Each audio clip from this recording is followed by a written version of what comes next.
Kami telah siap akan mendengarkan kebenaran firman-Mu. Hanya di dalam nama anak-Mu Yesus Kristus, firman yang hidup, kami berdoa. Haleluya. Amin. Amin. Puji Tuhan. Salam. Sekali lagi shalom. Salam juga buat semua jemaat yang sedang mengikuti ibadah di rumah dan juga semua sahabat saudara umat percaya yang sedang mengikuti ibadah live streaming pagi hari ini GBI Kupang Presenter tanggal 17 Mei tahun 2020. Saya percaya kita semua pagi hari ini datang ke tempat ini untuk dilawat di dalam ibadah. Amin, saudara. Dan saudara juga yang di rumah, saya percaya saudara juga pasti dilawat dengan hadirat Tuhan. Karena roh Tuhan tidak pernah terbatas dengan waktu, ruang, dan juga jarak. Tapi dia ada di mana-mana. Sehingga ketika kita berkumpul 2-3 orang, maka Tuhan hadir. Dan Tuhan akan menyatakan hadirat dan kuasa dan kemuliaannya. Puji Tuhan. Baik saudara, buka Alkitab saudara pada pagi hari ini. Dalam kitab Amsal pasal yang ke-23. Ayat yang pertama sampai ayatnya yang ke-8. Angin cukup keras. Jadi puji Tuhan sudah dipersiapkan sound pagi hari ini.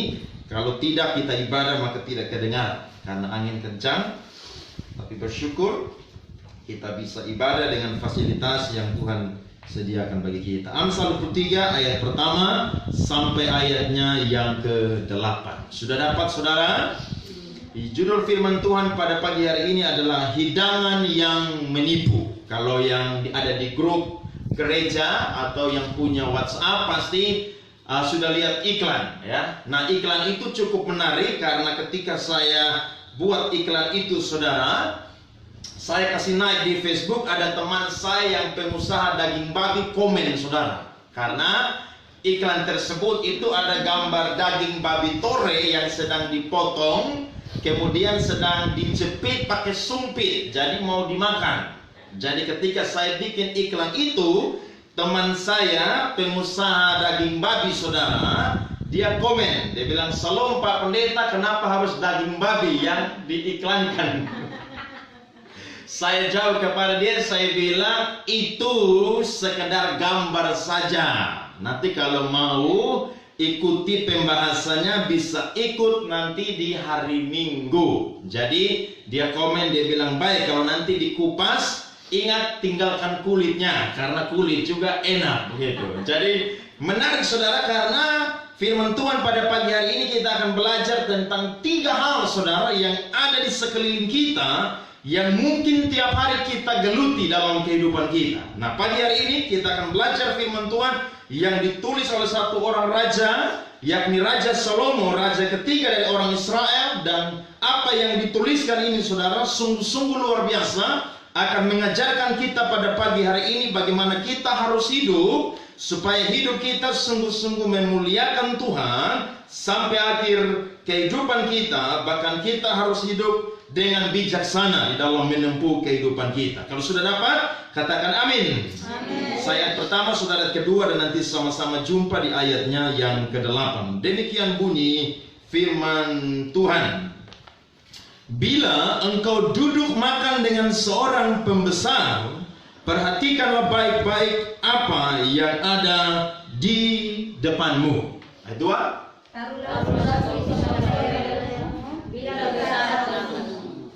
Jangan ingin akan makanannya yang lezat, itu adalah hidangan yang menipu. Jangan supaya menjadi kaya, tinggalkan yang ini. Kalau engkau mengamat-amatinya, lenyaplah ia, karena tiba-tiba ia bersayap lalu terbang ke angkasa seperti raja wanita.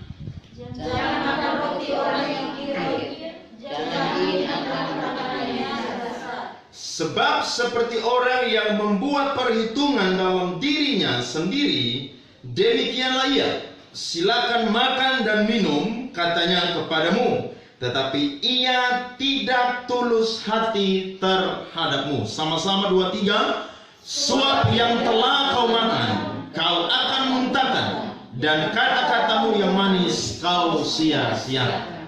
Nah, Amsal ini saudara ditulis oleh Salomo. Siapakah Salomo? Saya percaya kita sebagai anak Tuhan, orang percaya, orang Kristen pasti tahu.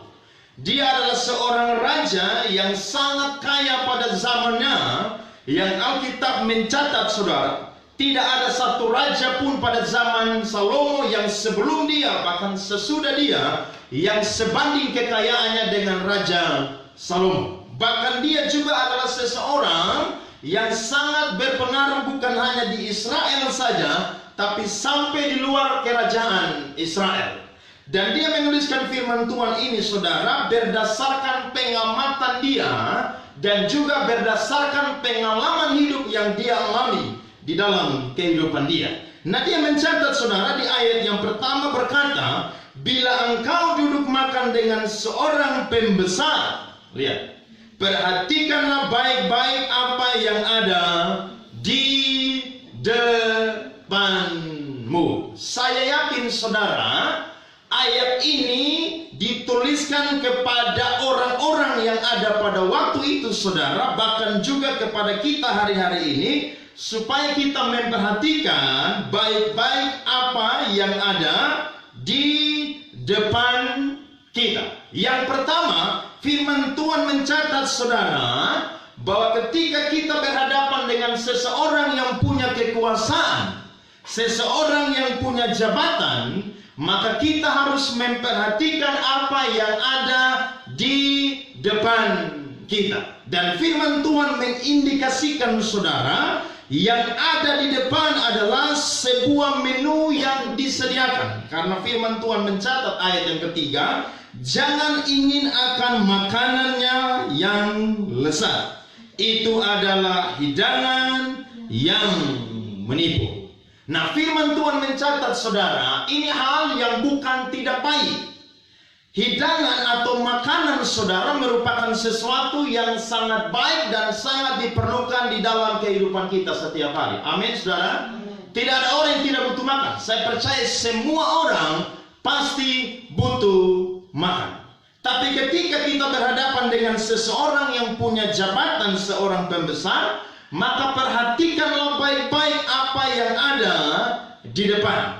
Karena biasanya pada zaman itu, saudara, Salomo menuliskan firman Tuhan ini, seorang raja kalau bikin pesta, saudara, tidak sembarang pesta.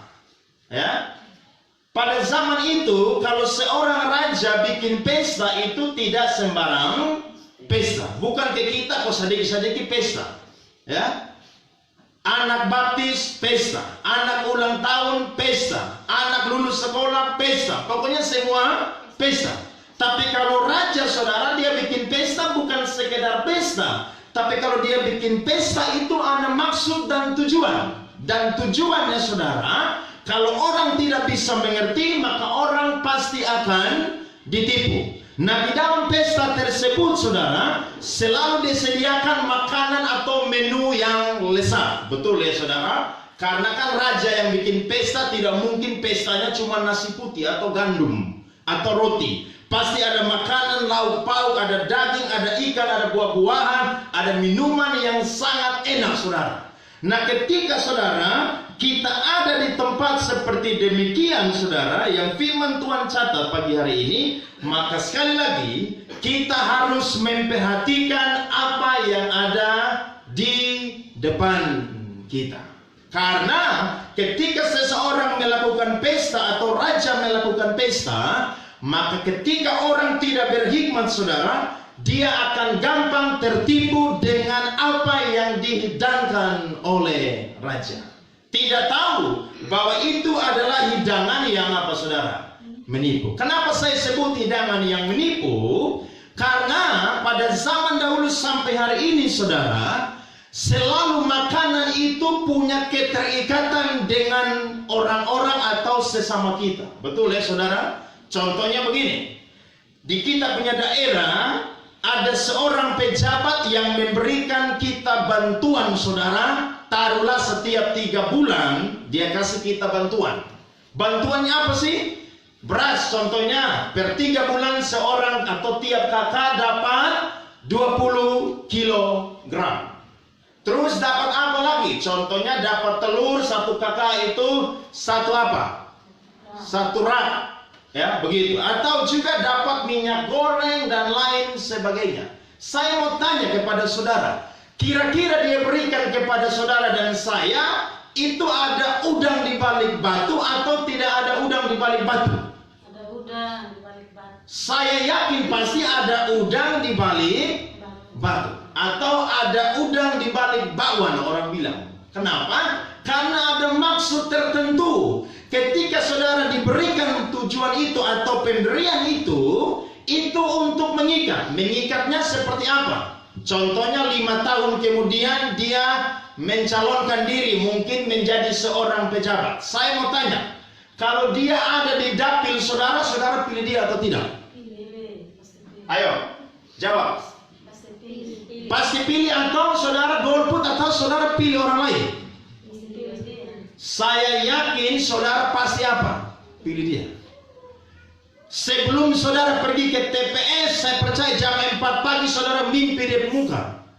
Kenapa? Karena orang ini yang selama ini bantu saudara dan saya. Saya yakin saudara pasti ke TPS, saudara pasti akan coblos dia punya nama dan juga dia punya muka. Kenapa saudara? Karena saudara punya hubungan apa? Keterikatan. Dia suka kasih saudara makan minum. Jadi saudara mau apa?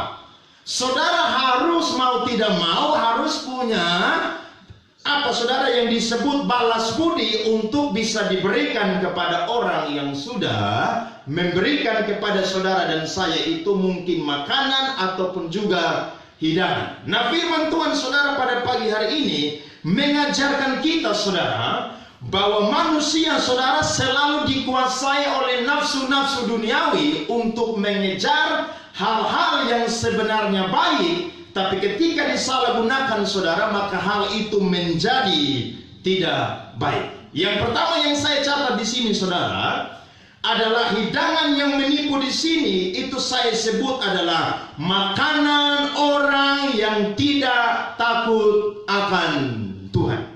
Perhatikan, ketika kita berhadapan dengan orang yang tidak takut akan Tuhan dan ketika dia memberikan kepada kita makanan saudara, ingat baik-baik, itu bukan sesuatu yang diberikan gratis saudara. Tapi ada maksud tertentu supaya ketika kita makan makanan itu, maka kita akan punya keterikatan dengan dia. Saya yakin kalau saudara yang mungkin sering ditraktir, pasti saudara perasaan dengan orang yang traktir, betul ya? Betul ya, saudara habis makan, habis bayar saudara, orang bilang begini, besok di rumah saya itu ada kerja bakti. Kalau bisa ada waktu nak datang. Saya mau tanya, saudara sudah makan di makanan, besok saudara pergi kerja bakti atau tidak? Saya yakin saudara pasti akan pergi. Kenapa? Karena saudara sudah diberikan apa? Makanan. Nah, ini saudara sesuatu yang umum yang terjadi di dalam kehidupan kita. Ingat baik-baik, makanan yang disajikan oleh orang yang tidak takut akan Tuhan itu adalah hidangan yang menipu. Amin. Seorang dosen bertanya atau berkata kepada mahasiswa dan mahasiswinya. Dia berkata begini, kalau kalian diundang ke acara kondangan atau acara pesta, jangan datang ke acara tersebut dengan perut yang kosong. Setuju saudara dengan perkataan ini? Kenapa saudara? Supaya engkau tidak kelihatan rakus karena makannya banyak. Nah, ini saudara yang seringkali saya juga lakukan. Jadi kalau saya pergi pesta di mana-mana, di hotel orang nikah, syukuran dan lain sebagainya, saya selalu alas perut. Kenapa? Yang pertama supaya jangan lapar, karena kita pembudaya ini jam karet. Undang jam 4, mulai jam 6. Yang kedua, kalau saya tidak makan, maka pasti saya akan lapar. Dan ketika saya pimpin doa makan atau saya menghadiri, maka saya pasti akan makan saudara gunung muti saudara. Dan bayangkan kalau orang lihat itu pendeta khotbah luar biasa, tapi dia pemakan juga luar biasa. Orang omong saudara dan saya, kenapa? Karena kita bikin malu di acara tersebut. Makan tidak salah saudara, tapi sesuatu yang berlebihan akan mempermalukan diri kita saudara. Kenapa? Karena kita semakan gratis, tapi makan tahu diri. Kalau kita makan di warung kan bayar. Makanya kalau saya makan di warung kadang-kadang saudara etika juga. Ya, Mama Gembala suka protes sama saya. Karena kalau saya makan saudara, kunyah ini bukan main-main saudara. Orang yang layani saya bilang, Mas agak cepat sedikit, sudah lapar. Tapi saya tahu makan di warung beda dengan makan di acara apa? Kondangan atau pesta. Harus tahu diri. Kenapa? Karena orang lihat saudara. Ya, makanya saya heran ada orang saudara pesta, saudara dong makan di saudara gunung mutis. Saya pikir-pikir di rumah dong saudara makanan. Yang lebih parah lagi saudara dong sendok, saudara dong taruh lauk di bawah, saudara tendes nasi di atas lagi, saudara baru taruh lauk di atas. Jadi 3 lantai itu nasi di piring.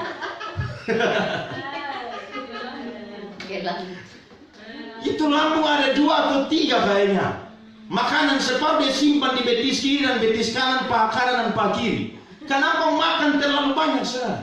Dan ini bukan sesuatu yang aneh atau langka. Sering kali saudara terjadi. Saya bersyukur di Kupang Presenter semua makan pas-pas. Tapi ada juga yang kadang-kadang makan gunung mutis. Lebih baik saudara makan sedikit tapi tambah 3 kali. Daripada saudara makan 1 kali dan gunung mutis, orang omong saudara. Karena kan kalau saudara makan tambah artinya kan masih ada lebih. Tapi kalau coba saudara angkat langsung gunung mutis, orang bilang ini orang makan sering orang lain. Kalau makanan habis ke mana? Nah ini yang harus kita perhatikan saudara. Kenapa? Jangan sampai makanan membuat kita jatuh dalam dosa. Jangan sampai makanan membuat kita punya keterikatan dengan orang yang tidak takut akan Tuhan. Saudara ingat kisah Daniel, Sadrak, Mesach dan Abednego ketika mereka diangkut ke penjajahan Babilonia, saudara. Mereka adalah 4 orang Ibrani, pemuda Ibrani yang dipilih khusus karena mereka itu pintar, saudara. Dididik di dalam pemerintahan dan juga pendidikan Babilonia. Supaya untuk apa? Supaya mereka bisa bekerja kepada Raja Nebukadnezar.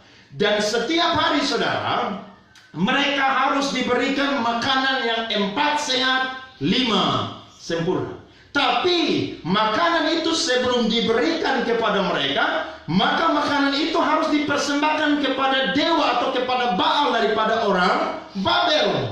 Jadi ketika mau diberikan kepada Daniel, Sadrak, Mesach dan Abednego, maka mereka tahu bahwa makanan itu baik, tapi yang disajikan itu orang yang tidak takut akan Tuhan, bahkan sudah dipersembahkan kepada Baal atau berhala. Makanya mereka menolak. Sehingga Daniel berkata, biarkan kami makan sayur saja, dan ujilah kami 10 hari. Kira-kira siapa yang lebih sehat dan siapa yang lebih berhikmat dan bijaksana dan berpengetahuan. Maka firman Tuhan mencatat saudara, Daniel, Sadrak, Mesach dan Abednego saudara lebih berhikmat, berpengertian daripada pemuda-pemuda Babel yang belajar bersama dengan dia. Sekali lagi, makanan hampir menipu Sadrak, Mesach dan Abednego dan Daniel. Tapi karena mereka tahu makanan yang disajikan itu diberikan oleh orang yang tidak takut akan Tuhan, maka mereka tidak mau apa saudara? Tidak mau makan. Jadi sekali lagi, perhatikan apa yang ada di depan kita. Firman Tuhan mencatat, taruhlah sebuah pisau pada apa? Lehermu bila besar nafsumu. Artinya apa? Taruh pisau di leher ketika nafsu makan saudara banyak dan bikin malu dan bikin saudara jatuh dalam dosa, maka harus apa? Matikan itu nafsu. Supaya apa? Jangan bikin malu. Jangan bikin jatuh dalam dosa. Memang ini firman Tuhan ini berat saudara. Kenapa? Karena ketika kita makan di rumah kita beda dengan makan di rumah orang atau di pesta. Ya, saya ingat satu kali saya mau datang ke Kupang saudara, harus transit di satu tempat namanya Biak. Waktu saya pelayanan di Papua waktu itu, Itu makan dengan Pak Pendeta Hengkiso, dengan Pak Nathanael Subagio yang kasih saya rekomendasi bangun gereja, dan juga ada satu hamba Tuhan GBI Rock yang ada di Biak, saudara. Kami makan 4 orang. Nah, makanan yang dipesan, saudara, enak-enak, saudara. Ada udang, saudara. Bumbu apa tuh? Mentega atau apa? Saya lupa tuh. Ya. Yang kedua ada ikan gurame asam manis, saudara. Terus ada sayur capcay, saudara. Kemudian ada mie dan juga ada fuyung hai, saudara. Jadi kurang lebih ada sekitar 5 menu. Ditambah dengan buah-buahan, kemudian jus. Nah, ketika makanan ini datang, saudara, saya stres, saudara. Kenapa? Karena saya pikir kenapa makanan yang enak tidak datang di rumah, tapi datang di restoran dan makan dengan hamba Tuhan yang besar seperti begini. Ini pikiran saudara. Jadi saudara tahu mereka ambil duluan, saya ambil yang terakhir. Nah, ketika kami makan, saudara, saya lihat mereka tambah, saudara. Nah, kalau mereka tambah, baru saya apa? Tambah. Nah, ketika mereka tidak tambah lagi, saudara, saya gigit ini garpu, saudara. Kenapa? Karena lagi lapar, tapi mereka makannya sedikit. Saya bilang, Tuhan, kalau ini di rumah, saya makan di lantai. Makan pakai sendok dan garpu, pakai tangan. Dan saya percaya, pasti jus atau es gula air 1 ceret pasti akan selesai. Tapi giliran makan enak, ini makan di restoran dan juga 4 orang pendeta, saudara. Aduh, saya pikiran luar biasa. Jadi mereka sudah biasa makan sedikit, saudara. Akhirnya saya juga yang kena imbas. Padahal saya lapar ini. Baru turun dari pesawat dijemput, lapar, harusnya makan banyak. Tapi karena mereka juga makan sedikit, jadi akhirnya saya juga makan sedikit. Yang lebih parah, saudara, itu jus mereka minum tidak sampai habis, saudara. Bayangkan taruh di gelas yang mungkin tinggi begini, mereka minumnya hampir setengah. Nah, tidak mungkin saya minum, saya punya sampai habis, saudara. Ini bikin malu, saudara. Astaga, saudara. Jadi saya stres luar biasa. Maka besok pagi, saudara, tanggal 31 Desember, mereka terbang jam 7 pagi ke Jakarta dan saya terbang jam 9 pagi ke Kupang dengan Lion. Transit Makassar, Makassar Surabaya, dan Surabaya Kupang. Maka biasanya pagi-pagi itu ada breakfast, saudara, betul ya? Atau makan pagi di hotel. Nah, giliran makan pagi, saudara, mereka sejalan. Jadi giliran saya sendiri, saudara. Nah, saya lihat kiri kanan tidak ada orang yang kenal saya. Maka saya lihat di situ ada telur omelet, saudara. Ada roti panggang, saudara. Ada ayam mentega, saudara. Ada mie dan lain sebagainya. Maka saudara tahu, saya makan semuanya dengan sekenyang-kenyang.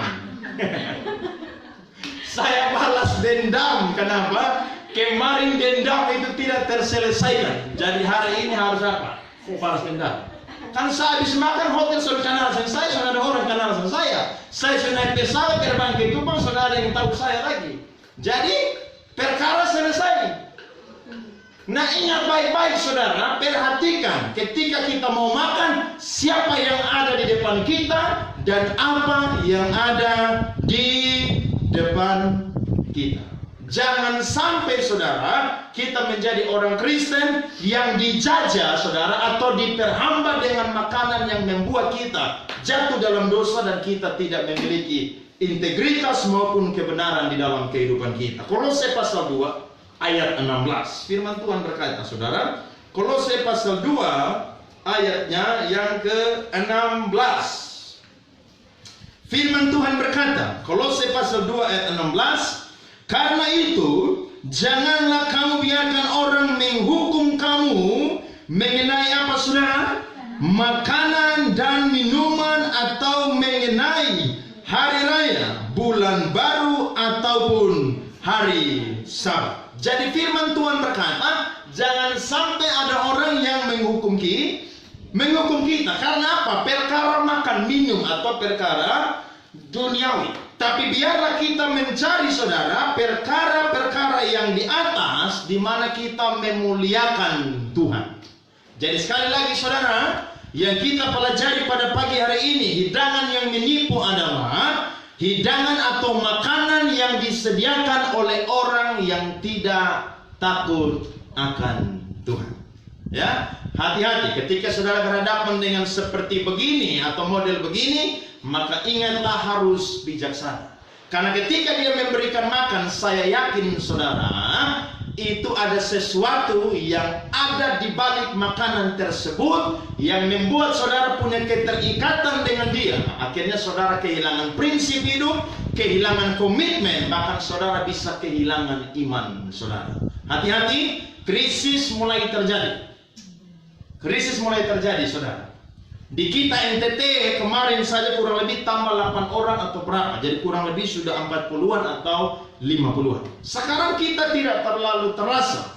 Tapi kalau ini sampai meningkat dan terus, maka saya yakin pasar-pasar yang mungkin masih buka, saudara, mungkin akan dipersempit ruang geraknya, sehingga orang mungkin, saudara, berjualan mungkin tidak setiap hari, ataupun juga semua itu bisa ditutup, saudara, sehingga kita mulai kekurangan makan, minum, dan lain sebagainya. Dan ingat baik-baik, antikris akan menguasai, saudara, 3 bidang. Yang pertama bidang politik, yang kedua bidang ekonomi, dan yang ketiga bidang agama. Nah, kalau sampai, saudara, kita jadi orang yang tamak dengan makanan dan minuman, ketika antikris datang dan kita mengalami kesusahan, maka pasti kita akan menyangkali iman dan percaya kita.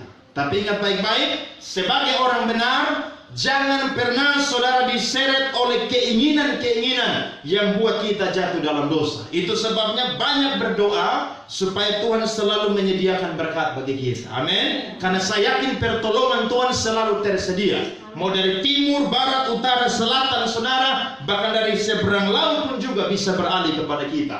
Karena ketika kita jadi anak Tuhan, firman Tuhan berkata, kita tidak pernah kekurangan. Artinya pasti ada makan, ada minum setiap hari yang Tuhan sediakan bagi kita. Amin. Yang kedua, saudara, apa hidangan yang menipu yang bisa kita pelajari pada pagi hari ini? Hidangan yang kedua adalah ayatnya yang keempat. Yang saya catat di sini adalah, saudara, bernafsu atau hidangan kekayaan, saudara. Ayat 4 berkata, jangan bersusah payah untuk menjadi apa, saudara? Kaya. Tinggalkan niatmu ini. Dalam versi mudah dibaca, saya bacakan buat saudara. Ada versi mudah dibaca yang kalimatnya mungkin lebih relevan atau lebih buat kita mengerti. Versi mudah dibaca ayat yang keempat, saudara, berbunyi begini. Jangan rusakkan kesehatanmu dengan berusaha menjadi kaya. Sekali lagi, versi mudah dibaca bunyinya begini. Jangan rusakkan kesehatanmu dengan berusaha menjadi kaya. Jika engkau bijaksana, engkau akan hentikan niat itu. Sekali lagi, firman Tuhan tidak melarang kita menjadi orang kaya. Karena kalau saudara cari di Alkitab, kata kaya itu jumlahnya adalah 206 kali, saudara, ditulis dalam Alkitab. Berarti kekayaan merupakan salah satu bagian juga yang menjadi bonus di dalam kehidupan kita ketika kita mengiring Tuhan. Tapi itu bukan sesuatu yang menjadi objek yang penting yang harus kita kejar di dalam kehidupan kita. Saudara coba baca Alkitab. Dari Kejadian sampai Wahyu, tidak ada orang yang kejar berkat, saudara, kejar uang, itu dia dapat. Tidak ada. Yang orang kejar adalah hidup takut akan Tuhan. Yang orang kejar adalah hidup bekerja, baru dia apa? Bisa kaya.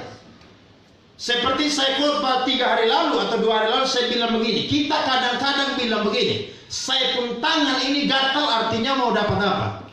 Uang. Ya. Berarti kalau orang yang kudisan atau korengan, dia dapat uang tiap hari.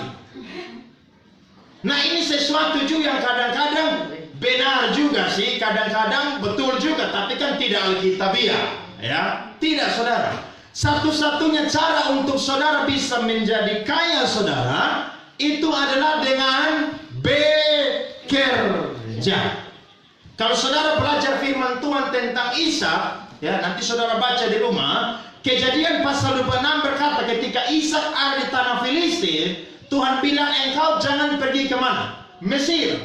Karena aku akan menyertai engkau dan juga akan memberkati engkau. Maka firman Tuhan berkata, maka menaburlah Ishak tahun itu juga, atau dia bercocok tanam di tanah Filistin, maka dia menuai hasilnya berapa kali lipat saudara? 100 kali lipat. Bahkan dia menjadi orang yang kaya, kian kaya, bahkan dia menjadi orang yang sangat kaya di daerah Gerar, Filistin.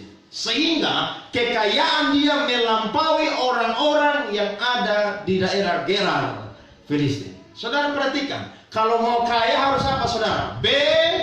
Bekerja. Amin. Kira-kira berdoa bikin kita bisa kaya atau tidak saudara? Tidak bisa. Ya, firman Tuhan itu selalu masuk akal saudara, tidak pernah tidak masuk akal. Kita berdoa itu tidak membuat kita kaya. Ketika kita berdoa itu membuat Tuhan turun tangan dan campur tangan. Tapi ketika kita bekerja, maka itu satu-satunya jalan yang harus kita buat untuk kita bisa apa? Memperoleh kekayaan. Tapi firman Tuhan berkata, jangan bersusah payah untuk menjadi kaya. Siapa di sini punya cita-cita mau jadi orang kaya? Ada? Saudara yang di rumah, ada yang mau jadi cita-cita jadi orang kaya? Saya percaya, ketika saudara punya cita-cita yang tulus saudara, itu Tuhan yang paling tahu. Tapi saya yakin dan percaya, ketika kita jadi orang Kristen, kita tidak fokus untuk menjadi orang yang kaya saudara. Yang kita kejar adalah perkenanan Tuhan dan juga kehendak Tuhan terjadi di dalam kehidupan kita. Kenapa firman Tuhan berkata bahwa jangan bersusah payah untuk menjadi kaya? Saya bisa catat begini saudara. Kenapa saudara? Karena kekayaan atau mengejar kekayaan membuat kita kehilangan waktu untuk beristirahat. Versi mudah dibaca tadi kan bilang begitu toh. Engkau berniat kaya itu merusakkan apa? Kesehatanmu. Kita kan kerja nih kan 8 jam. Betul ya? Satu hari kerja berapa jam? 8 jam. Tapi kalau ada orang yang ingin kaya saudara, kerja satu hari mungkin bisa sampai 16 sampai 18 jam.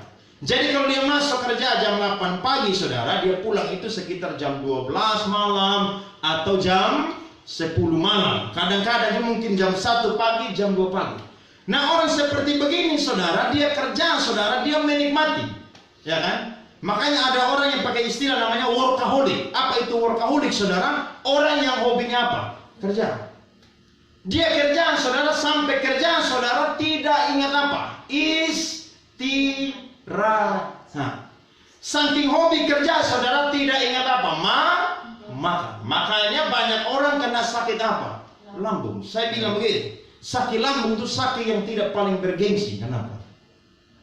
Karena kan ada makan minum. Kenapa kita sakit lambung? Makanya kalau saya doakan orang di rumah sakit, orang bilang, Pak Andre, saya sakit lambung. Saya bilang, aduh kalau sakit lambung nih kurang keren. Sakit itu kanker kok apa, jadi kita berdoa itu kan mujizat luar biasa. Kalau lambung nih kan, kamu yang tidak mau makan. Harusnya kalau kerja ingat apa? Makan. Betul ya? Di kantor pagi-pagi apa? Sarapan. Jam makan siang, jam 12 pas istirahat, makan. Jangan tunggu nanti perut sudah keroncong atau do re mi fa sol la si do baru apa? Makan. Sore ketika pulang kantor mungkin langsung apa? Makan. Jadi jaga kesehatan. Kenapa? Karena ketika kita mengejar kekayaan, maka ingat baik-baik. Yang pertama, kita bisa kehilangan apa? Kesehatan. Kalau kita kerja pulang jam 4, jam 5 kan kita bisa tidur, betul ya? Kalau tidak ada ibadah kan kita bisa tidur sedu, saudara. Kita bangun mungkin jam 4, jam 5 tubuh lebih segar. Tapi bayangkan, kerja jam 8 pagi, bangun jam 6 atau jam 7 pagi, pulang jam 12 malam. Tidur lagi saudara mungkin hanya 3-4 jam. Saya yakin orang seperti begini dia akan kehilangan apa? Kesehatan. Kenapa? Karena kurang apa? Istirahat. Makanya saudara perlu bersyukur. Corona ini bikin kita banyak istirahat di rumah. Saya yang tidak tahu tidur siang, saudara, tiap hari hampir tidur siang, saudara. Karena mau bikin apa? So habis baca Alkitab, saudara, so baca buku, so nonton Indosiar, so selesai tidur. Iya kan? Kalau ada saya kelas ngajar, saudara, saya ngajar, habis itu pulang. Pulang mau bikin apa lagi, saudara? Ya baca Alkitab, nonton, saudara, kemudian doa, terus apa? Tidur. Jadi satu hari saya hitung, saudara, tidur ini bisa 6 sampai 8 jam, saudara. Tapi saya yakin, saudara, ini waktu buat kita supaya apa? Istirahat. Ya? Orang yang istirahat cukup, saudara, dia juga bisa awet muda, saudara. Tapi coba kerja non-stop, saudara, tidak istirahat. Biar uang bank, tapi muka ini son segar. Kenapa? Son tahu istirahat. Nah. Kerja cuma apa? Cari uang. Dia tidak tahu. Nanti dia tua, itu uang yang dia kejar masih muda pakai untuk berobat. Karena muda dia sudah habiskan dia tenaga. Nah. Harusnya dia bijaksana supaya apa? Dia bisa memakai dia punya kesehatan sampai dia tua, bisa terus segar, bisa terus bekerja, bahkan juga memuliakan nama Tuhan. Yang kedua saya catat, kenapa kita jangan bersusah payah untuk menjadi kaya, saudara? Karena yang kedua saya catat di sini firman Tuhan berkata, ketika kita berusaha untuk menjadi kaya, maka kita kehilangan waktu untuk beribadah kepada Tuhan. Amin, saudara? Banyak orang, saudara, karena ingin kaya, akhirnya kehilangan apa? Waktu untuk apa? Beribadah. Saya yakin kita punya roh ini penurut, tapi daging apa, saudara? Lemah. Betul ya? Simo kita, bukan cuma saudara, saya itu kalau sudah capek, saudara, aduh mau berdoa, kadang-kadang tiara kalau berdoa. Tuhan terima kasih, Tuhan sudah capek, Tuhan mengerti, dalam nama Yesus, haleluya, amin. Iya kan? Nah, ketika kita, saudara, mengejar sesuatu yang sebenarnya tidak ada gunanya terlalu dalam kehidupan kita sampai kita hidup di kekekalan, itu membuat kita kehilangan waktu untuk apa? Beribadah kepada Tuhan. Firman Tuhan mencatat Ibrani pasal yang ke-13 ayat 5 sampai 6. Ibrani pasal 13 ayat 5 sampai ayatnya yang ke-6. Saudara adik mungkin bisa siap firman Tuhan satu lagi. 1 Timotius 6 ayat 10. Siap langsung. Saya baca Ibrani 13 ayat 5 sampai 6. Firman Tuhan mencatat, janganlah kamu menjadi apa, saudara? Ingat, uang itu hamba, bukan Tuhan. Tapi kalau sampai kita kejar kekayaan, maka uang menjadi Tuhan dan kita menjadi hamba. Saya lanjut. Dan cukupkanlah dirimu dengan apa yang ada padamu. Sekali-kali tidak akan meninggalkan engkau. Perhatikan firman Tuhan. Jangan kita jadi hamba uang, tapi cukupkanlah diri kita dengan apa yang ada. Kata cukup di sini, saudara, bukan berarti kurang. Kata cukup di sini artinya apa? Ketika kita butuh uang, uang pasti apa, saudara? Cukup. Betul ya? Saudara mau beli beras untuk kebutuhan tiap bulan, cukup uang. Saudara mau beli lauk untuk kebutuhan makan minum setiap minggu, uang cukup. Saudara mau liburan, saudara, uang apa? Cukup. Pokoknya apa yang kita perlukan, saudara, itu Tuhan sediakan bagi kita. Nah, Tuhan mau supaya apa? Kita belajar untuk jangan jadi hamba uang dan apa? Cukupkan diri kita dengan apa yang ada pada kita. Hari ini corona terjadi, saudara pikir orang yang tidak punya uang saja yang stres? Orang yang punya uang itu lebih stres, saudara. Kenapa? Karena mereka pikir kalau kita punya uang habis, nanti kita punya anak cucu, nanti besok-besok stres. Belum lagi kalau mereka punya kredit di bank, punya hutang yang harus bayar tiap bulan. Mereka pikiran. Bersyukurlah kita yang tidak ada hutang. Betul ya? Kita cuma beli beras, beli lauk pauk, beli air, kita makan, sudah selesai. Tapi kalau orang yang saudara ingin kaya, saudara pinjam sini, pinjam sana, model kayak begini hari ini, weh cilaka 12, saudara. Kenapa? Bikin susah di pendiri.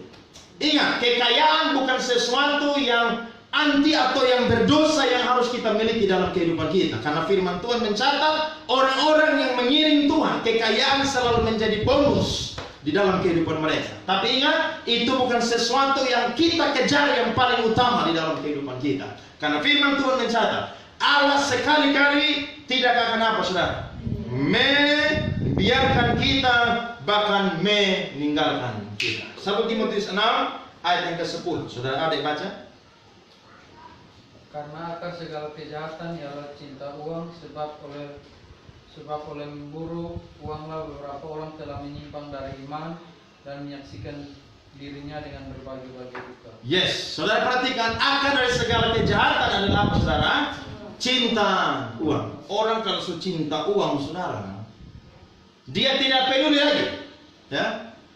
Mau keluarga omong, saudara, mau pendeta omong atau siapapun omong, yang penting apa? Uang. Ya, orang Cina bilang yang penting cuan. Ya, tiap hari yang penting apa, saudara? Uang. Kira-kira kalau saudara tiap hari dapat uang, senang atau tidak, saudara? Saya yakin senang, Saudara berjual, berdagang, ya, seperti Mama Rio pasti senang, laku, barang-barang senang pasti. Tapi kira-kira kalau tidak dapat uang, mengeluh atau tidak? Saya yakin, saudara, setiap kita juga pasti sedikit banyak apa? Mengeluh. Tapi apakah dengan tidak ada uang kita kehilangan sukacita, damai sejahtera, semangat hidup dalam kehidupan kita? Tidak, saudara. Kenapa? Karena ketika kita mengandalkan Tuhan, maka Tuhan pasti akan menyediakan berkat di dalam kehidupan kita. Gara-gara uang, saudara, cinta uang, orang apa, saudara? Meninggalkan iman, kepercayaan kepada Tuhan. Bahkan waktu beribadah pun juga tidak punya apa? Waktu. Kalau kita hidup sesuai hukum Taurat, saudara, kita beribadah di bait Allah itu cuma hari Sabat, saudara. Satu minggu cuma berapa kali, saudara? Satu kali. Kalau saudara belajar kitab Perjanjian Lama, orang Israel itu tiap hari mereka pilih mana, saudara, itu satu hari satu kali. Pilih jam berapa, saudara? Pagi-pagi. Tapi ketika nanti hari ke-6, saudara, itu Tuhan kirim mana itu 2 kali apa, saudara? 2 kali lipat. Dan anehnya, saudara, kalau hari Senin atau dari hari pertama sampai hari ke-5 atau hari ke-6, saudara, orang pilih itu makanan, kalau berkelebihan, itu makanan akan menjadi apa? Busuk. Tapi ketika dia pilih hari ke-6, maka Tuhan berikan 2 kali lipat, sehingga hari ke-7 orang tidak kemana-mana, cuma ada di kemah beribadah kepada Tuhan. Yang anehnya, tidak ada kulkas, tidak ada freezer, tapi itu makanan tahan berapa? 2 hari. Tapi hari pertama sampai hari ke-6, saudara boleh sisakan kalau belajar Alkitab. Kenapa? Karena Tuhan cuma kasih apa? 1 hari 1 kali punya. Sementara hari ke-6 Tuhan kasih untuk apa? 2 hari punya. Tapi hari ke-7, saudara, mereka makan makanan itu tidak menjadi apa? Busuk. Artinya apa? Tuhan memberikan kepada kita hari Sabat supaya apa? Kita bisa beribadah kepada Tuhan. Bayangkan, kalau kita hidup di bawah hukum Taurat, siapa yang bisa penuhi hukum Taurat? Tidak ada, kan? Kita yang tidak ibadah seperti sekarang ada orang Kristen yang tidak ibadah, rajam dan mati dia. Bayangkan saja, itu hukum sangat ketat. Tapi kalau hari ini kita hidup dengan anugerah Tuhan, kadang-kadang orang Kristen ini main-main dengan anugerah Tuhan, Pada ibadah ini berapa jam sih? 2 jam, Paling lama berapa jam? 3 jam. Bahkan ada gereja juga yang cuma ibadah berapa jam? 1 jam. Itu cuma 1 jam, dong, pemalas. Tapi ketika ditanya cita-cita mati mana? Pi surga. Bayangkan, cita-cita pi surga. Tapi giliran ibadah hari Minggu tidak mau apa? Ibadah. Saya mau berkata kepada kita, ketika kita jadi orang percaya, ada hal-hal yang firman Tuhan sampaikan kepada kita, kita harus dengar dan kita harus lakukan dalam kehidupan kita. Saya nonton di YouTube, ada satu pendeta, saudara, dari pendeta Injili. Dia berkhotbah bilang begini, ketika saudara punya pendeta yang lihat saudara tidak beribadah dan dia tegur saudara, saudara harus sayang pendeta tersebut. Kenapa? Karena lebih baik saudara marah dengan dia, saudara tersinggung tapi saudara masuk surga, daripada dia lihat saudara tidak sampaikan kebenaran kepada saudara, dia senyum dengan saudara, saudara senyum dengan dia, tapi saudara binasa. Bahkan dia pun juga ketika berhadapan dengan Tuhan, Tuhan tanya, kenapa kamu punya jemaat tidak beribadah? Kamu tidak tanya. Saya mau berkata kepada kita, ada kesempatan yang Tuhan beri kepada kita, pakai kesempatan itu. Tuhan Allah saja ketika cipta langit dan bumi, dia istirahat hari keberapa, saudara? Ketujuh, supaya apa? Dia bisa menikmati dia punya ciptaan. Bahkan dia beri teladan supaya apa? Orang ingat dan menguduskan hari Sabat. Amin. Jadi hari Minggu harus apa, saudara? Ibadah. Corona terus ada, tapi ibadah harus pernah libur. Ibadah harus jalan terus. Kenapa? Karena sampai kita mati, saudara, sampai kita naik ke surga, Wahyu 4 ayat 11 berkata, ketika kita sampai di surga, kita akan tetap beribadah kepada Tuhan. Yang kita lakukan adalah apa? Memuji dan apa? Menyembah Tuhan. Jadi kalau di dunia saja tidak mau ibadah, jangan pikir di surga. Ini saya omong terus terang ini, kita ada di sini yang nonton, dengar baik-baik. Karena ketika kita sampai surga, Petrus bilang begini, hari Minggu lu sampai pernah pergi gereja. Nah ini mau ibadah nah. Lo di rumah lu sampai di dunia sampai pernah mau ibadah. Masa di sini lu mau ibadah? Tidak bisa.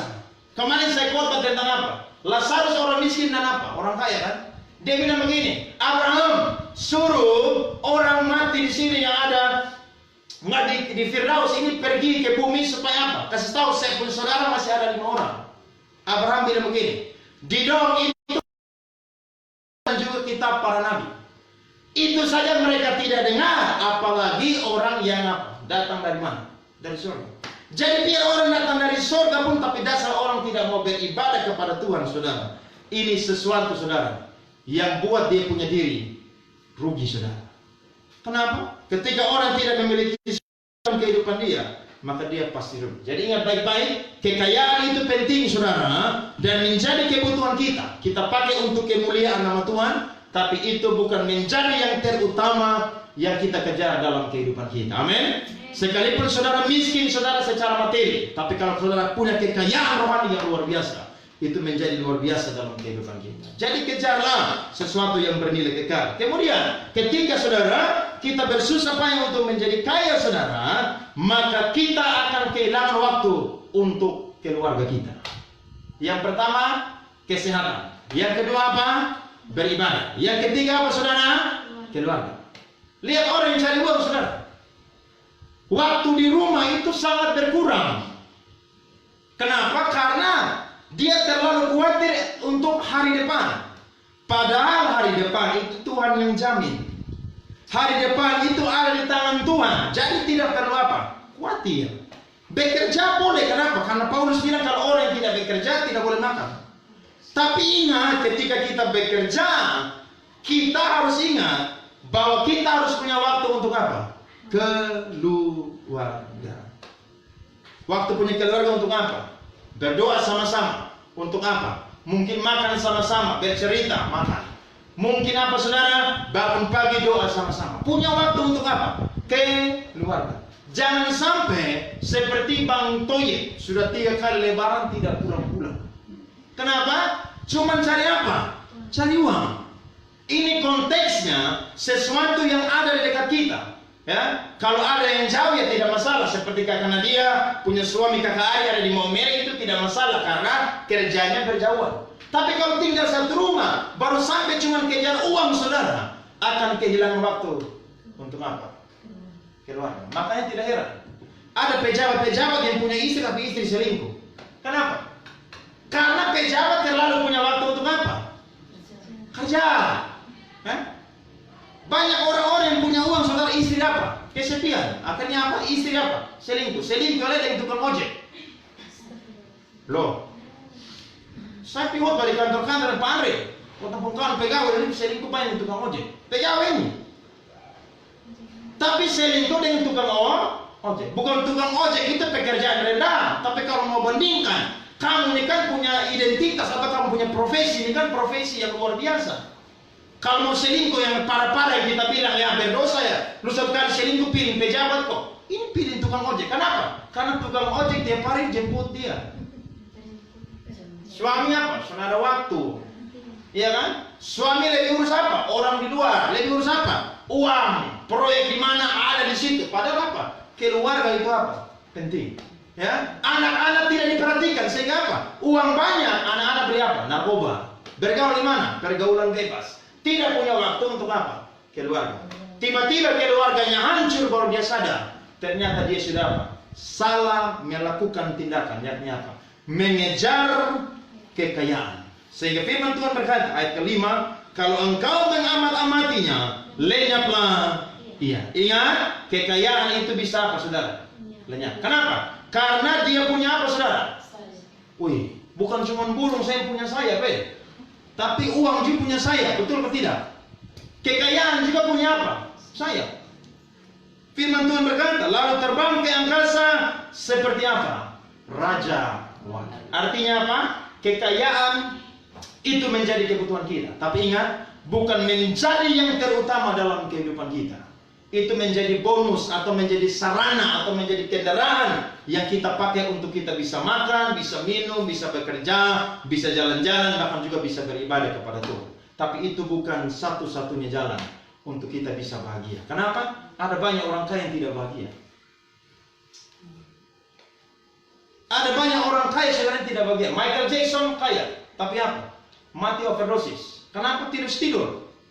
Minum obat tidur saudara sampai apa? Overdosis. Uang banyak. Dia punya rumah, saya saudara tahu berapa ratus M saudara kalau nonton. Banyak sekali. Tapi kenapa saudara? Karena kekayaan itu seperti apa? Seperti sesuatu yang bersayap, kemudian terbang dan juga akan hilang. Jadi lenyap saudara. Ya. Ingat baik-baik, hal yang kedua ini, bernafsu untuk menjadi kaya, adalah sesuatu yang menipu dalam kehidupan kita. Jangan sampai kita tertipu. Sekali lagi, Amsal 10 ayat 22 berkata, berkat Tuhanlah yang menjadikan kaya, susah payah tidak akan menambahi. Amin. Ketika kita bekerja, Tuhan campur tangan, pekerjaan kita diberkati. Jadi santai aja hidup. Amin saudara. Santai aja. Ketika kita makan biasanya santai. Jangan lihat, aduh kasihan ya. Kita pun makan tidak seperti orang kaya yang makan enak tiap hari. Jangan. Hari ini kalau ada makan enak, amin haleluya. Tapi kalau besok makan kosong, amin haleluya. Betul saudara? Betul. Kita kan hidup enak di Kota Kupang toh. Sayur pepaya banyak. Marungga banyak. Apalagi? Cabai banyak. Sampai kalau cabai sudah ada buah, ambil di daun ditumis supaya makan. Daun selasi banyak. Pokoknya banyak lah. Iya kan? Kita punya segala cara untuk apa? Bisa makan. Jadi jangan terlalu takut. Kita mati pun juga kita tidak bawa apa? Kekayaan. Saya mau tanya, kalau saudara dikasih uang 1 miliar, kira-kira saudara sumbang 100 juta kasih panti asuhan atau tidak? Pasti ya? Berarti saudara siap dan berkat. Karena saudara baru menghayal saja, saudara sudah siap sumbang. Apalagi kalau dapat. Tapi kalau dapat sumbang. Karena ini kita baru menghayal. Tapi kalau sudah dapat saudara, orang tidak takut akan Tuhan kalau tamak dengan uang. Woi, bisa dengerin. Dapat 1 M, saudara per puluhan 100 juta. Saudara mau kasih 100 juta di gereja? Coba.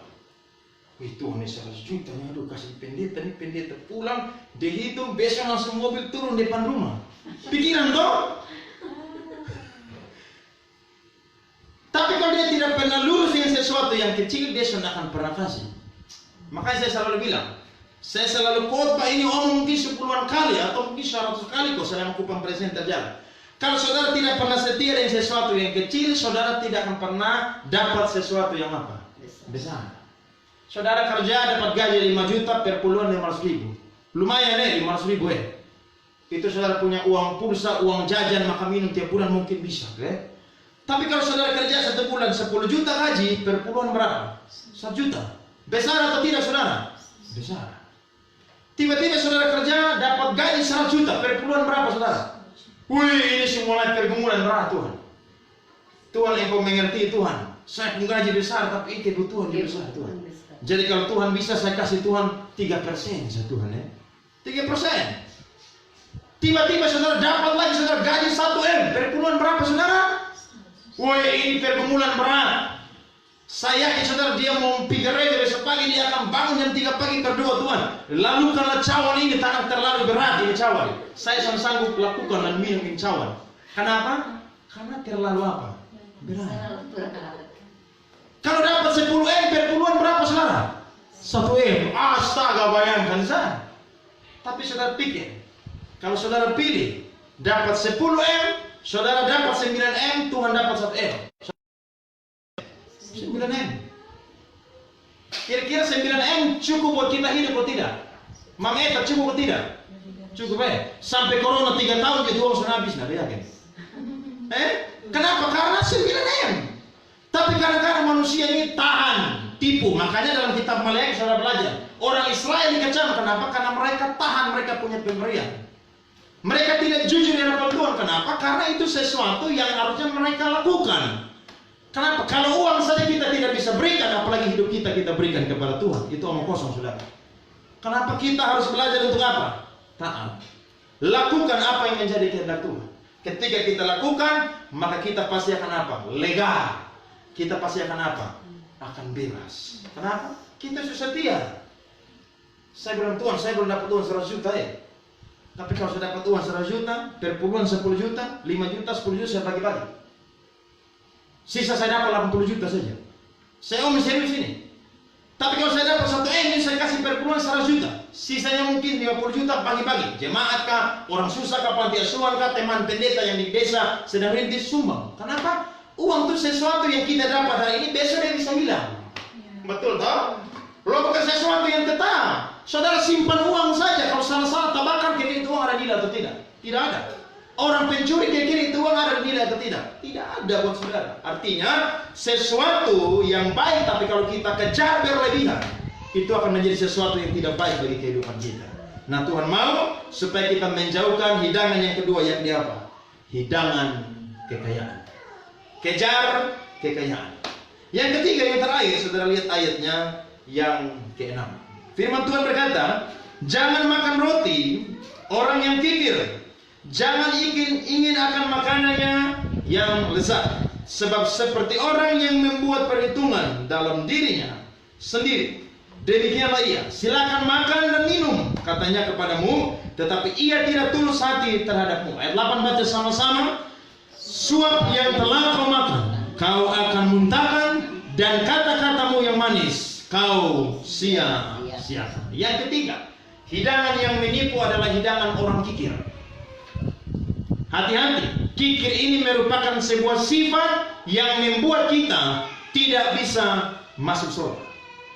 Loh, betul atau tidak? Coba saudara buka firman Tuhan.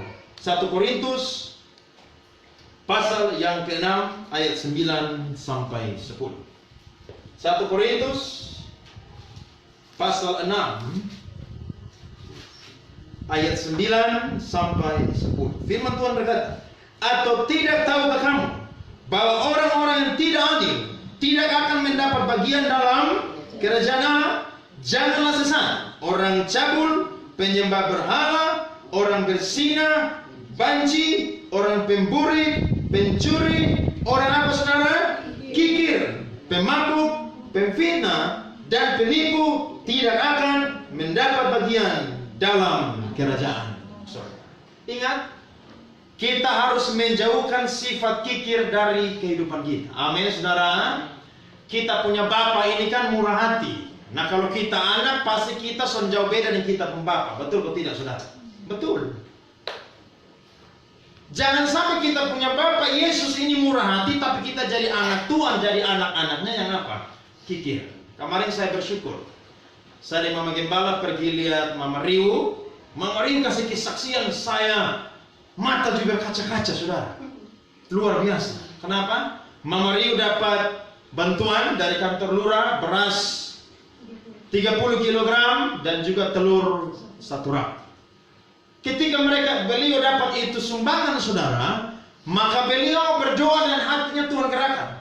Masak itu makanan separuh untuk di jalan-jalan bagikan kepada orang-orang yang berjual di pinggir jalan, orang pilih-pilih botol, pemulung, dikasih. Saudara tahu, Mama Riu taat, Mama Riu beli aqua gelas 1 dos, saudara. Kemudian masak kurang lebih 30 bungkus. Beliau seorang diri jalan keliling kota Kupang dan apa? Kasih makan. Wih, saya bilang Tuhan, kalau doa keliling Kupang saya sudah pernah. Tapi kalau kasih makan orang belum pernah. Berarti saya kalah dengan siapa? Mama Riu. Makanya tadi malam saya rapat, cepat-cepat. Kita habis gereja rapat sebentar, eksekusi cepat. Karena orang semua rasa krisis, kita bantu. Ya, kemarin saya lihat saya punya teman dari satu gereja, mereka bikin makan, saudara, dari bapak pendeta sampai dari anak, di beberapa jemaat turun di jalan-jalan, tari, ketemu orang, dong kasih makan, saudara. Ini waktunya, saudara, kita apa? Berbagi kasih. Jangan jadi orang yang apa, saudara? Kikir. Amin. Orang kikir, saudara, atau muka bisa tipu, saudara. Tapi pemberian itu tidak bisa ditipu. Kenapa? Karena firman Tuhan berkata, dia memberi dengan apa, saudara? Tidak tulus apa? Tulus hati. Nah, ini sifat yang pernah dikecam juga oleh Rasul Paulus ketika jemaat-jemaat di Korintus mereka itu. Saudara buka 1 Korintus 5 ayat 10 sampai 11. 1 Korintus 5 ayat 10 sampai 11. Firman Tuhan berkata, yang aku maksudkan bukanlah dengan semua orang cabul pada umumnya dari dunia ini, atau dengan semua orang kikir dan penipu, atau dengan semua penyembah berhala, karena jika demikian kamu harus meninggalkan dunia ini. Ayat 11, tetapi yang kutuliskan kepada kamu ialah supaya kamu jangan bergaul dengan orang yang sekalipun menyebut dirinya saudara adalah orang yang apa, saudara?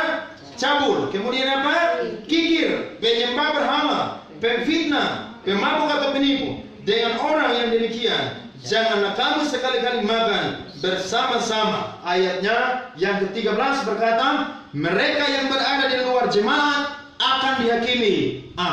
Usirlah orang yang melakukan kejahatan dari tengah-tengah kamu. Bayangkan, Paulus usir jemaat yang ada di Korintus yang melakukan dosa-dosa ini, saudara. Wih, kalau saudara naik ketum pendeta model begini, saudara sakit hati. Kenapa? Karena sudah berulang-ulang tapi masih kepala batu. Paulus bilang apa? Usir. Artinya apa? Sedikit lagi akan mengkamiri seluruh adonan. Nah, saya mau jemaat kupang presenter, boleh ada yang sakit ya. Amin. Salah satu moto kita itu apa, saudara? Itu apa? Empati. Ya, kalau saudara makan apa di rumah, bagi. Ya, kami bersyukur. Di sini ada kami, ada Ibu Nela, ada Ibu Elis. Kalau kami makan apa, selalu berbagi. Kan yang paling dekat, toh? Ya, kalau suami pulang bawa ikan, kami dapat 2-3 ekor, kami dapat. Ya, kalau kami makan lebih sini, kami telepon, Mam Nela, dan di sini kau makan. Artinya apa? Belajar untuk apa? Berbagi. Orang Israel, saudara lihat, mereka itu mati, saudara, karena apa?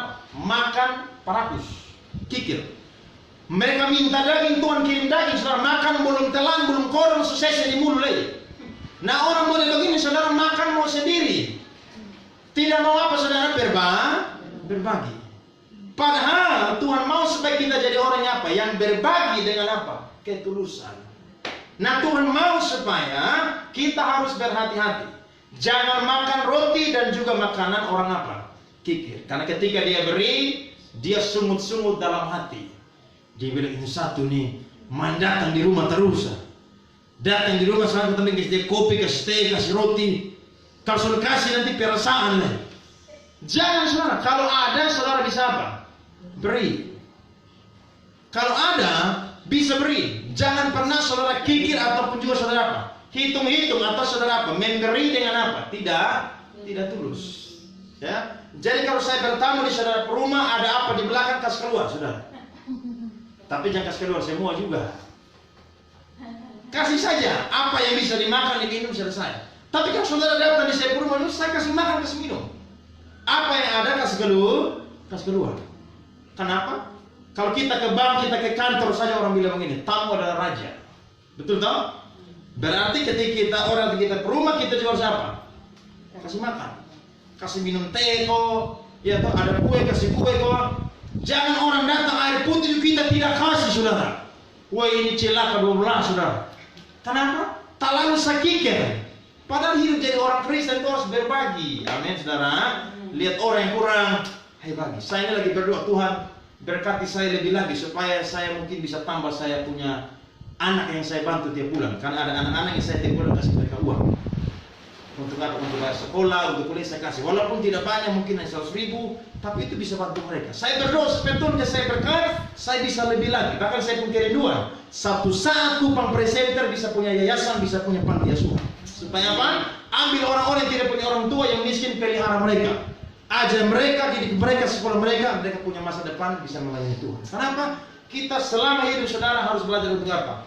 Berbagi dengan orang-orang yang berkekurangan. Kenapa? Karena Tuhan mau supaya kita menjadi orang-orang Kristen yang sungguh-sungguh perhatikan baik-baik. Ketika kita hidup, jangan kita makan makanan roti atau makanan orang yang kikir. Kenapa? Karena ketika dia memberi, dia tidak memberi dengan apa? Tulus hati. Amsal 15 ayat 17 berkata begini. Ayat terakhir buat kita. Amsal 15 ayat 17 berkata, lebih baik sepiring sayur dengan kasih daripada lembu tambun dengan kasih. Ulang sama-sama, 2, 3. Lebih baik sepiring sayur dengan apa? Kasih. Daripada lembu tambun dengan apa? Kebencian. Artinya begini, lebih baik makan dengan sayur daripada makan dengan daging yang enak tapi sungut-sungut. Alias apa? Memberi tapi dengan tidak apa? Tulus. Kau tahu orang makan sama dia ngomong dalam hati. Jadi makanan sampai darah daging. Kenapa? Kita makan tapi dia ada comel. Satu ini main makan terus ya. Datang di sebuah rumah, layani dia terus ya. Bikin cara karena supaya dia musuh kita, supaya dia jangan datang kita rumah. Kayak film-film yang di Indonesia kan begitu. Bikin musuh supaya dia datang kita rumah. Pokoknya bikin cara. Tapi karena dasarnya film, orang itu datang terus. Karena kan itu cuma sebuah drama toh, jadi tidak mungkin ikut kita mau. Makanya saya protes kalau nonton TV diam saja. Protes satu kali, jangan banyak protes karena itu film. Itu kalau kenyataan sudah seperti demikian. Itu harus bakal rame tuh, harus bakal rame di situ. Kenapa? Itu kan cuma di film. Jadi kita harus belajar itu apa? Hati-hati. Kenapa? Karena hidangan orang yang kikir itu apa? Menipu. Dia kasih sayang kita tapi apa? Sumut-sumut. Ingat, berhati-hatilah dan bijaksanalah. Karena di dalam kita ada Tuhan. Dan ketika kita hidup, kalau ada nafsu yang ingin membuat kita berdosa, matikan itu nafsu. Kenapa? Karena biar kita menyenangkan Tuhan. Dan kita tahu bahwa apa yang sudah Tuhan beri bagi kita hari ini itu cukup bagi kita. Jangan menjadi orang yang punya nafsu yang besar, akhirnya kita tertipu dengan hidangan-hidangan duniawi yang membuat kita berkelebihan dan akhirnya kita menyangkal Tuhan, bahkan kita meninggalkan prinsip, komitmen, bahkan iman dan percaya kita. Tuhan berkati buat kebenaran firman Tuhan pada pagi hari ini. Tutup Alkitab saudara, kita akan nyanyikan satu pujian dan kita akan berdoa mengucap syukur buat kebenaran firman Tuhan.